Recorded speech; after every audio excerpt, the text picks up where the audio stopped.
ప్రభువునందు ప్రియమైనటువంటి సహోదరి సహోదరులకు మన ప్రభువును ప్రియరక్షకుడైనటువంటి యేసుస్వామి దివ్యనామంలో మీ అందరికీ కూడా ప్రేమపూర్వక శుభాభివందనాలు తెలియజేస్తున్నాను. మన జీవితంలో మనకి అనేకమైనటువంటి లక్ష్యాలు ఉంటాయి. కొంతమందికి ఉద్యోగం పొందుకోవటమే ఒక లక్ష్యం. ఏది ఏమైనప్పటికీ కూడా నేను ఉద్యోగం పొందుకోవాలి, ఆ గవర్నమెంట్ ఉద్యోగం పొందుకోవాలి అన్నది వాళ్ళ లక్ష్యం. కొంతమంది ఎట్టి పరిస్థితుల్లో ఈ 2021వ సంవత్సరంలో నేను పెళ్లి చేసుకొని తీరాలి అన్నది అది వాళ్ళ లక్ష్యం. ఇల్లు కట్టాలన్నది మరి కొంతమంది లక్ష్యం. ఈ 2021లో నా లక్ష్యం ఏంటంటే నేను ఇల్లు కట్టుకోవాలి అన్నది అది వాళ్ళ లక్ష్యం. ఒక్కొక్కళ్ళకి కొన్ని లక్ష్యాలు ఉంటాయి. మహాత్మా గాంధీ గారికి భారతదేశానికి స్వాతంత్రం ఎట్టి పరిస్థితుల్లో తీసుకురావాలన్నది ఆయన లక్ష్యం. మదర్ తెరిసా లాంటి మహానుభావులకి అనేక మందికి తన జీవితాంతం కూడా మరి అనేక మంది పేద ప్రజలకి నేను సేవ చేయాలి అన్నది తన జీవిత లక్ష్యం. అలా అనేక మందికి అనేకమైనటువంటి లక్ష్యాలు ఉంటాయి. ఈ లోకంలో జీవిస్తున్నంత కాలము ఏదొక లక్ష్యం మానవ జీవితంలో తప్పనిసరి, అది ఉండాలి. లక్ష్యం అనేది ఉండాలి. కానీ ఎన్ని లక్ష్యాలు ఈ లోకంలో ఉన్నప్పటికీ కూడా మనం లక్ష్య పెట్టవలసినటువంటి లక్ష్యాలు విలువ చేసేటువంటి లక్ష్యం మరొక లక్ష్యం ఉంది. అదేంటంటే క్రైస్తవుని జీవితంలో పరలోకమే మన లక్ష్యంగా మనం కలిగి ఉండాలి. నువ్వు ఏం చేసినా, నువ్వు ఎక్కడ తిరుగుతున్నా, ఎక్కడ మరి ఆలోచిస్తున్నా, నువ్వు ఎటువైపు పయనమై వెళ్తున్నా కానీ నీ యొక్క మనస్సులో ప్రతిరోజు కూడా మెదలవలసింది ఏంటంటే నా లక్ష్యం ఏంటనేటువంటిది నువ్వు గుర్తు చేసుకుంటూ ఉండాలి. ఆ దిశగా నీ యొక్క ప్రయాణం సాగుతూ ఉండాలి. నా లక్ష్యం ఏంటి, నా లక్ష్యం ఏంటి, నా గమ్యం ఏంటి? కేవలం ఈ 60 సంవత్సరాలు 70 సంవత్సరాలు జీవించేటువంటి ఈ జీవితం గురించి ఎన్ని సంవత్సరాలు జీవించినా ఆయాసమే దుఃఖమే అయినటువంటి ఈ జీవితం గురించి, ఇక్కడ ఉన్నటువంటి ఈ తాత్కాలికమైనటువంటి లక్ష్యాల గురించి మనం అంతలా వెంపర్లాడుతున్నాం. కానీ మనం వెంపర్లాడవలసింది, మనం ఆశపడవలసింది, మన తృష్ణ, మన ప్యాషన్ ఏంటయ్యా అంటే ఒక లోకం ఉంది, ఒక మహాలోకం ఉంది.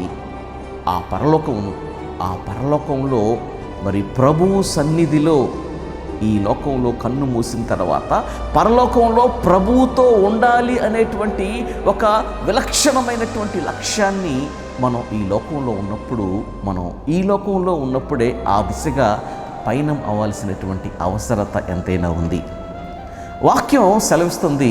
హెబ్రీయులకు రాసిన పత్రిక 13వ అధ్యాయము 14వ వచనంలో అక్కడ భక్తుడు అంటున్నటువంటి మాట ఏంటంటే చూడండి. Book of Hebrews 13th chapter దయచేసి చూడండి. 14వ వచనం చూస్తున్నట్టయితే ఇక్కడ నిలువరమైన పట్టణము మనకిక్కడ లేదు, కానీ ఉండబోచున్న దానికోసం ఎదురు చూచుచున్నాము. మనం ఈ యొక్క లోకంలో మనం ఉండము. ఒక నిలువరమైనటువంటి పట్టణం ఉంది, ఒక స్థిరమైనటువంటి పట్టణం ఉంది, ఒక అచంచలమైనటువంటి పట్టణం ఉంది. ఆ పట్టణంలో ఉండాలన్నది ఆ ఆశను అక్కడ భక్తుడు మరి అక్కడ తెలియచేస్తున్నాడు. అపోస్తలుడైన పౌలు గారి జీవితంలో ఆయన అనేక పట్టణాల్లో సంచరించాడు. రోమాలో అక్కడ అది పట్టణమే, కానీ ఆ పట్టణంలో ఉండాలనేటువంటి ఆశ లేదు. కొరింథు పట్టణంకి వెళ్ళాడు, బెరియా పట్టణంకి వెళ్ళాడు. అనేక పట్టణాలను సందర్శించినటువంటి మహానుభావుడు తమ యొక్క మిషనరీ జర్నీస్లో. కానీ ఎక్కడ ఏ పట్టణంలో ఉన్నా కానీ తన యొక్క కాంక్ష ఏంటంటే ఒక నిలువరమైనటువంటి పట్టణం ఉంది, ఆ పట్టణంలో ఉండాలన్నటువంటి ఆ ఆశతోటి, అక్కడ ఉండాలనేటువంటి ఆశతోటి నేను ఎదురు చూస్తున్నాను అంటున్నాడు. నేను ఎదురు చూస్తున్నాను అంటున్నాడు. నేను ఎదురు చూస్తున్నాను అంటున్నాడు. మనం ఈ లోకంలో సంచరిస్తున్నా కానీ ఎక్కడ ఏ దేశం ఎగినా, ఎందుకాలిడినా, ఎక్కడ ఏ భూమి మీద ఉన్నా, ఎక్కడ ఏ ప్రదేశంలో ఉన్నా, ఏ పట్టణంలో ఉన్నా, ఏ ప్రాంతంలో ఉన్నా, మన యొక్క క్రైస్తవుని యొక్క ఆలోచన ఏమై ఉండాలి అంటే ఆ నిలువరమైనటువంటి పట్టణంలో నేను కూడా ఉండాలి అనేటువంటి ఒక ఆశతో ఉండాలి. కొంతమంది జీవితంలో ఈ గోదావరి ప్రాంతం నుండి నా ఫ్రెండు ఒకడు హైదరాబాద్ వెళ్ళాడు. హైదరాబాద్ వెళ్ళిన మనిషి వాడిని నా ఎదురుగానే వేరొక వ్యక్తి మీది ఏ ఊరండి అంటే ఆడు చెప్తున్నాడు మాది హైదరాబాద్ అండి అన్నాడు. అసలు వాళ్ళ ఊరు గోదావరి ప్రాంతంలో ఉంది, కానీ వాడు చెప్పటం ఏంటంటే మాది హైదరాబాద్ అంటున్నాడు. తన యొక్క సొంత ఊరిని, సొంత గ్రామాన్ని మర్చిపోయి అక్కడ చెప్తున్నటువంటి మాట ఏంటంటే మాది హైదరాబాద్ అండి అంటున్నాడు. చూడండి, కొంతమంది మరి తమ యొక్క సొంత ప్రదేశాలని మర్చిపోతారు. మన జీవితంలో మనం దేనితో సంతోషపడాలి అంటే ఒక పరలోక పట్టణంలో నివాసం ఉండాలి. మనం ఎప్పుడు కూడా మన యొక్క స్థిర నివాసం ఎక్కడుందయ్యా అంటే అది ప్రభు సన్నిధిలో ఒక నిలువమైనటువంటి పట్టణం అక్కడ ఉంది. ఆ పట్టణంలో మరి ఆ పట్టణంలో నివాసిగా ఉండటం కోసం నీ ప్రయత్నాలు సాగాలి. యువర్ ఇంటెన్షన్స్, నీ యొక్క ఆలోచనలు, నీ క్రియలు, నీ యొక్క కదలికలు అన్నీ కూడా ఆ పరలోకపు నిలువరమైనటువంటి పట్టణంలో ఉండటానికి మాత్రమే సాగాలి. ఆ యొక్క పరలోకంలో ఆ యొక్క మోక్షాన్ని పొందుకోవాలి అనేటువంటి ఆ లక్ష్యమే నీకు ఉండాలి. భక్తుడు ఇక్కడ హెబ్రీయులకు రాసిన పత్రికలో అంటున్నాడు, నిలువరమైనటువంటి ఆ పట్టణంలో ఆ పరలోకమే నా లక్ష్యం అనేటువంటి ఉద్దేశాన్ని వ్యక్తపరుస్తున్నాడండి. తన దృష్టి అంతా కూడా ఆ పరలోకం వైపే ఉంచుతున్నాడు. తన యొక్క ఆశ అంతా కూడా ఆ పరలోకం మీదే ఉంచుతున్నాడండి. అవరోధాలు తన జీవితంలో, అపోస్తలుడైన పౌలు జీవితంలో ఆ యొక్క పరలోకపు ప్రయాణాన్ని కొనసాగించిన తర్వాత, ఆయన యొక్క ఆత్మీయ యాత్రను కొనసాగించిన తర్వాత అవరోధాలు ఎన్నో ఎదురైనాయి, ఆటంకాలు ఎన్నో ఎదురైనాయి. కానీ ఆ లక్ష్యాన్ని మాత్రం ఆయన నిర్లక్ష్య పెట్టలేదు. అనేక మంది జీవితంలో ఈ సంవత్సరం ఒక 10,000 సంపాదించాను, లేకపోతే ₹1,00,000 సంపాదించాను, వచ్చే సంవత్సరం కల్లా కంపెనీ మారి 2 లక్షలు సంపాదించాలి, మరొక సంవత్సరం కల్లా 3 లక్షలు సంపాదించాలి.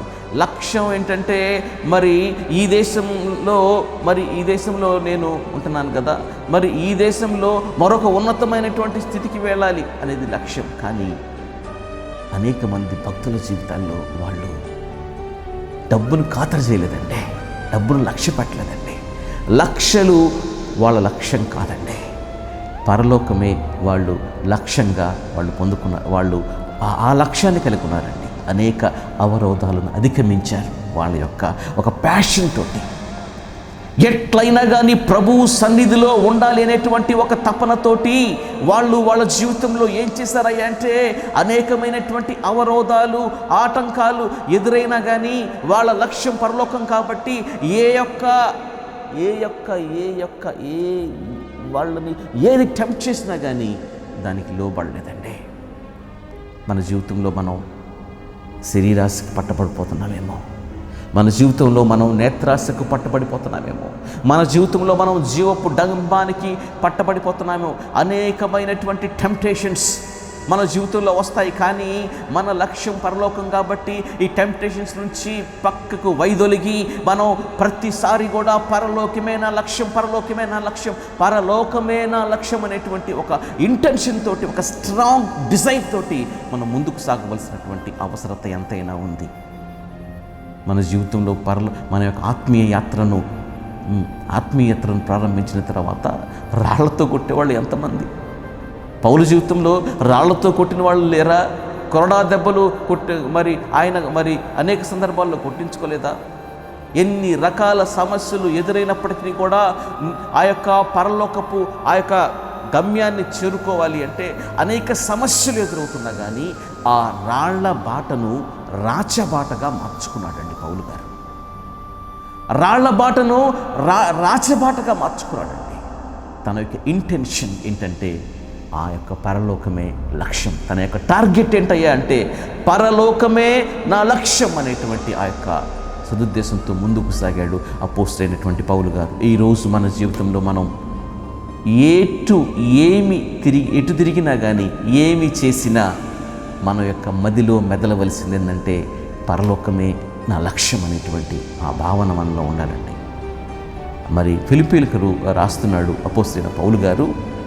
రాస్తూ ఆ 3వ అధ్యాయంలో ఆ 20వ వచనంలో అక్కడ అంటున్నాడు, చూడండి, book of Philippians 3rd chapter and 28th verse. మన పౌరస్థితి పరలోకమునందు ఉన్నది, అక్కడ నుండి ప్రభు అయిన యేసు క్రీస్తు అను రక్షకుని నిమిత్తము కనిపెట్టుకునుచున్నాము. ఆయన అంటున్నాడు మన పౌరస్థితి అంట పరలోకంలో ఉందంట. అమెరికా సిటిజన్షిప్ గురించి ప్రభువు అక్కడ అమెరికా సిటిజన్షిప్ గురించి పౌలు గారు వరి అవ్వట్లేదు. ఆయన అక్కడ లేకపోతే యూకే సిటిజన్షిప్ గురించి ఆయన వరి అవ్వట్లేదు. తన యొక్క వరి ఏంటయ్యా అంటే తాత్కాలికంగా జీవించేటువంటి ఈ 60 సంవత్సరాలు 70 సంవత్సరాల జీవితంలో తన యొక్క ఆలోచన, తన యొక్క భాష ఏంటంటే టు రీచ్ హెవెన్, పరలోకంకి వెళ్ళాలి, ప్రభువుతో ఉండాలి, పరలోకమే నా లక్ష్యం, ప్రభువు చెంతన ఉండాలి అనేటువంటి ఒక ఆశ కలిగి పౌలు గారు అంటున్నట్టు ఆయన అంటున్నటువంటి మాట ఏంటంటే మన పౌరసత్వం పరలోకంలో ఉందనేటువంటి విషయాన్ని ఆయన విదితపరుస్తున్నాడు. ఆయన తన జీవితంలో తన యొక్క లక్ష్యాన్ని నిర్లక్ష్యం చేయలేదండి. ఆయన కూడా ఒక మనిషే కదా, ఆయనకు కూడా టెంప్టేషన్స్ ఉండవా? ఆయనకు కూడా కోరికలు ఉండవా? ఏ కోరికలు తన జీవితంలో వచ్చినప్పటికీ కూడా ప్రతి విధమైనటువంటి కోరికను పక్కకు నెట్టి అపోస్తలుడైన పౌలు జీవితంలో పరలోకమే లక్ష్యంగా అడుగులేసినటువంటి అడుగులు ఎన్నో ఉన్నాయండి. అందుకని మహానుభావుడు కొత్త నిబంధనలో ఒక హీరోగా నిలిచాడండి. నిజంగా ఆ ఫిలిప్పీలకు రాసిన పత్రికలోనే ఆ 3వ అధ్యాయంలో 8వ వచనంలో అక్కడ వాక్యం ప్రస్ఫుటంగా మాట్లాడుతున్నటువంటి మాట ఏంటంటే 7వ వచనంలో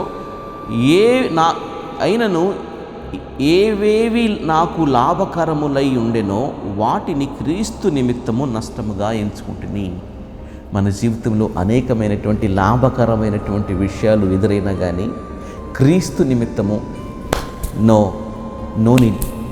ఆయన అంటాడు కింద వచనంలో ఆ 11వ వచనంలో అంటాడు, ఆయన ప్రతిదీ కూడా పెంటగా ఎంచుకుంటున్నాడండి. ఈ లోకంలో లాభకరమైనటువంటి దేన్నైనా కానీ ఆయన వెంటగా ఎంచుకుంటాడండి. అసలు వాల్యూ ఇవ్వట్లేదు. మన టార్గెట్ పరలోకం, మన ఉన్నతమైనటువంటి లక్ష్యం పరలోకం. ఎంత నిజంగా పౌలు గారు ఎంత దృఢమైనటువంటి నమ్మకంతో ఉన్నాడండి. ఒక దృఢమైనటువంటి నమ్మకంతో అపోస్తలుడైన పౌలు గారు నిజంగా ఎంత దృఢమైనటువంటి ఒక కాంక్ష, ఒక స్ట్రాంగ్ డిజైర్ అండి, ఒక ప్యాషన్తో ఉన్నాడండి పరలోకం వెళ్ళాలి అనేటువంటి. తన జీవితంలో కూడా అనేకమైనటువంటి బలహీనతలు లేవా? కానీ మన జీవితంలో మరి బలహీనతలను పౌలు గారు ఏ విధంగా అయితే అధిగమించి పరలోకంకు వెళ్ళాలనేటువంటి కాంక్షతోటి, ఆ తృష్ణతోటి ముందుకు సాగాడో ఆ రకంగా మన జీవితంలో మనం కూడా ఈ తుచ్చమైనటువంటి 60-70 సంవత్సరాలు ఈ యొక్క టెంపరరీ మజిలీ అండి. ఇది కేవలం ఒక యాత్ర మాత్రమే. ఈ యాత్రలో మనం ప్రభువుని బహుబలంగా నమ్ముకొని దృఢమైన విశ్వాసం కలిగి ఆ యొక్క పరలోకం చేరుకోవాలి అనేటువంటి ఒక ఆశతోటి ముందుకు సాగవలసినటువంటి గురుతర బాధ్యత ఎంతైనా ఉంది. అనేకమైనటువంటి బలహీనతలు ఒక మనిషిగా మనకు వస్తాయండి. అనేకమైనటువంటి బలహీనతలు మనకి తప్పనిసరిగా మనిషిగా పోతే ఎవరికి వస్తాయి? కానీ ఆ బలహీనతలు ఎదురైనప్పటికీ కూడా వాటిని అధిగమించి ఒక దృఢమైనటువంటి లక్ష్యంతో, అంతిమ లక్ష్యం పరలోకం, మా యొక్క అంతిమ లక్ష్యం పరలోకం. మేము శ్వాస గనక మేము విడిచిన తర్వాత, మేము ఇంకా టోటల్గా మన యొక్క ప్రాణాన్ని విడిచిన తర్వాత అంతిమంగా చేరవలసినటువంటి గమ్యం ఏంటంటే పరలోకం. కాబట్టి ఈ లోకంలో నేనున్నప్పుడు నన్ను నేను కాపాడుకుంటూ ఆ యొక్క పరలోకపు ఆ గమ్యాన్ని నేను ముద్దాడేంత వరకు, ఆ పరలోకాన్ని నేను ముద్దాడేంత వరకు, ఆ పరలోకంలో ప్రభువుని ముద్దాడేంత వరకు, ఆ పరలోకంలో ప్రభువు సన్నిధిని చేరుకునేంత వరకు నేను నా యొక్క విశ్వాసాన్ని సాధన చేస్తాను. I will exercise my faith. నా యొక్క ప్రార్థనా జీవితాన్ని నేను ఎక్సర్సైజ్ చేస్తాను. నేను ప్రార్థనా జీవితాన్ని ఆ యొక్క ఎక్సర్సైజ్ చేయవలసినటువంటి అవసరం ఎంతైనా ఉంది. మన జీవితంలో మన యొక్క ఆత్మీయతను మనం రోజు రోజుకి ప్రవర్ధమాన రీతిలో మనం అభివృద్ధి పొందుకోవాల్సినటువంటి అవసరత ఎంతైనా ఉంది. రోజు రోజుకి ఆత్మీయంగా ఎదగవలసినటువంటి అవసరత ఎంతైనా ఉంది. ఈ లోకంలో ఉన్నటువంటి ప్రతి మాలిన్యాన్ని కూడా పక్కకు పెట్టి శరీరాశ, నేత్రాశ, జీవపుటంగాన్ని మనకు కాలుతో తమ్మేసేసి ప్రతిదీ కూడా పెంటగా ఎంచుకొని మనకి ఏదైతే లాభకరంగా ఉన్నాయో వాటన్నిటిని కూడా వద్దు అనుకొని మనం ప్రభు కోసం ముందుకు సాగుతూ ఆ పరలోకమే అంతిమ లక్ష్యంగా, ఆ పరలోకమే గమ్యంగా ఎంచుకొని ముందుకు సాగవలసినటువంటి అవసరత ఎంతైనా ఉంది. ఆయన అంటాడు, కొలస్సీలు రాసిన పత్రికలో ఆయన అంటాడు 3వ అధ్యాయం 2వ వచనంలో ఆయన చూడండి, కొలస్సీలు రాసిన పత్రిక అపోస్తలుడైన పౌలు గారు కొలస్సీలు రాసిన పత్రిక 3వ అధ్యాయం 2వ వచనంలో పైనున్న వాటి మీదనే కానీ భూ సంబంధమైన వాటి మీద మనస్సు పెట్టుకొనకుడి. ఆయన చక్కని మాట అంటున్నాడు. ఈ భూ సంబంధమైనటువంటివి ఎన్నో ఉన్నాయి. ఆస్తులేమి, పాస్తులేమి, అంతస్తులేమి, ఈ లోకంలో ఉన్నటువంటి ఐశ్వర్యమేమి, బంగారమేమి, ఈ లోకంలో ఉన్నటువంటి ఏదైనా కానీ, ఈ లోకంలో ఉన్నటువంటి నటనల వైపు, ఈ లోకంలో ఉన్నటువంటి దేని వైపు కూడా నీ మనస్సు పెట్టదర్రా అని ఆయన పెద్ద మంచి మాట్లాడుతున్నాడు. ఆయన అంటున్నాడు, పైన ఉన్నటువంటి పరలోకం మీదనే నీ యొక్క ఆశ ఉండాలి, పరలోకం చేరుకోవాలనేటువంటి ఆ శుభ సంకల్పంతో ముందుకు సాగండర్రా అని ఆయన అంటున్నాడండి. పరలోకమే నీ లక్ష్యం కావాలి. తన జీవితంలో అనేక సమస్యలు ఎదురయ్యాడు, నిందలు ఎదుర్కోలేదా? అనేక మంది తనను మోసం చేసి వెళ్ళిపోలేదా? అనేక మంది తనకి అన్యాయం చేయలేదా? అనేక మంది తనని ఇబ్బంది పెట్టలేదా? ఎంతమంది ఎన్ని రకాలుగా ఇబ్బంది పెట్టినా కానీ అపోస్తలుడైన పౌలు జీవితంలో అంతిమ లక్ష్యము అది పరలోకమే. కాబట్టి తన జీవితంలో అనేక పెను సవాళ్ళు ఎదురైనప్పటికీ కూడా వాటన్నిటిని కూడా ఖాతరు చేయకుండా ఆయన ప్రతి అడుగు కూడా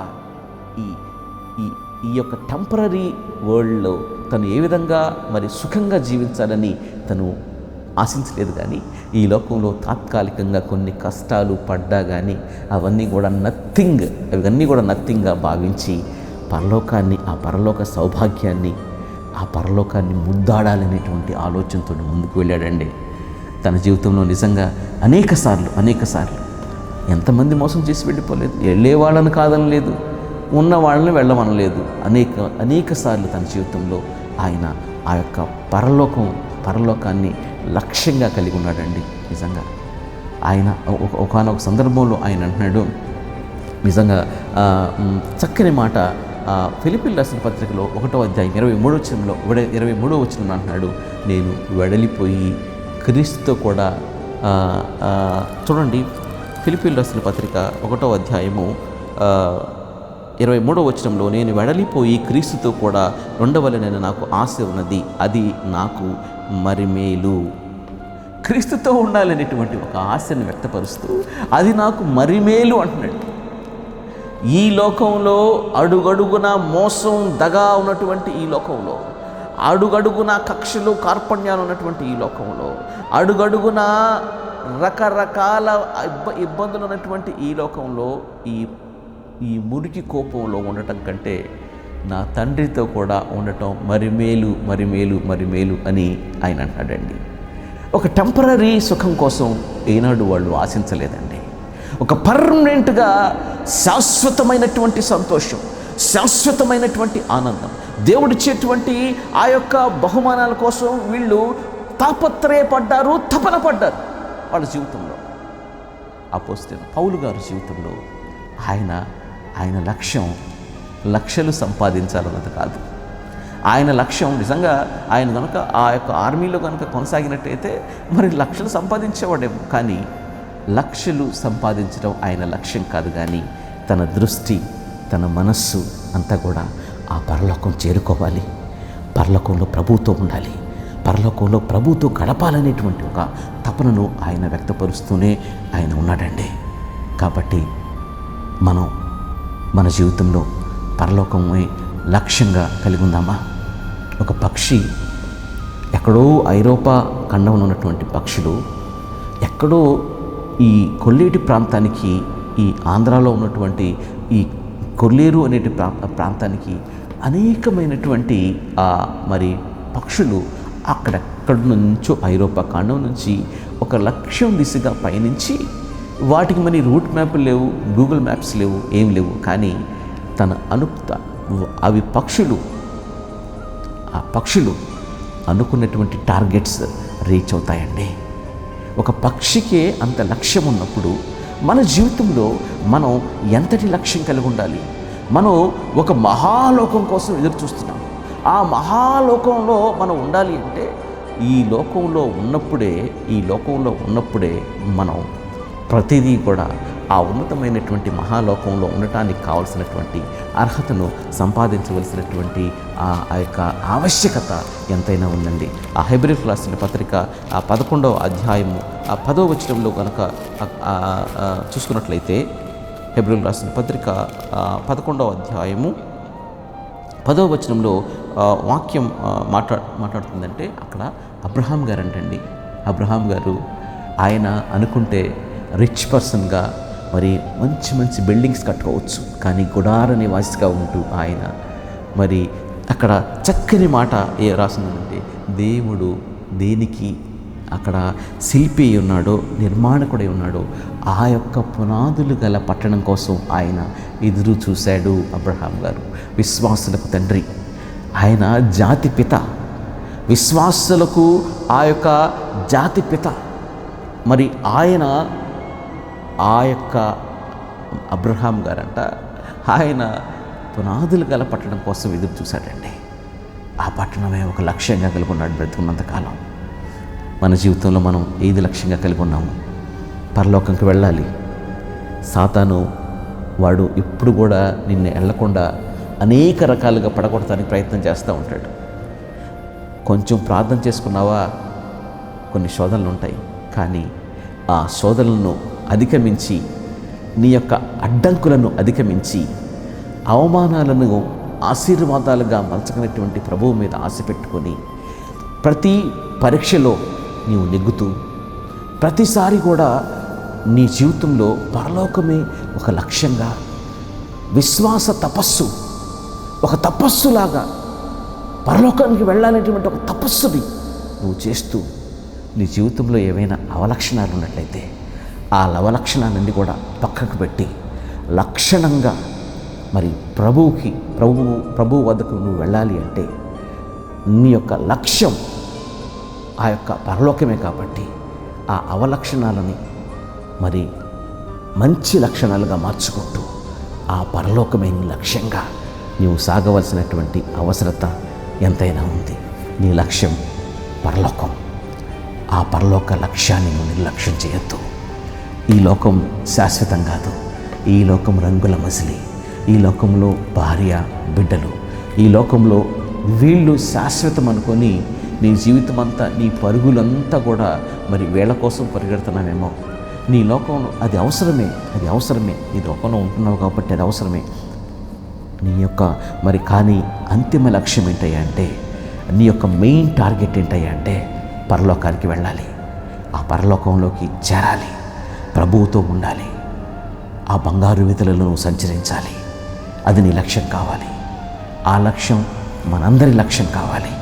పరలోకమే నా లక్ష్యం, పరలోకమే నా లక్ష్యం, పరలోకమే నా లక్ష్యం, పరలోకమే నా లక్ష్యం అనేటువంటి ఆ యొక్క లక్ష్యంతో ముందుకు సాగుతూ ఆ దిశగా ప్రతి ప్రయాణాన్ని మనం కొనసాగించాలని, మీరు నేను కొనసాగించాలని కోరుకుంటూ, మీ పాస్టర్ జాన్సన్ రత్నాకర్.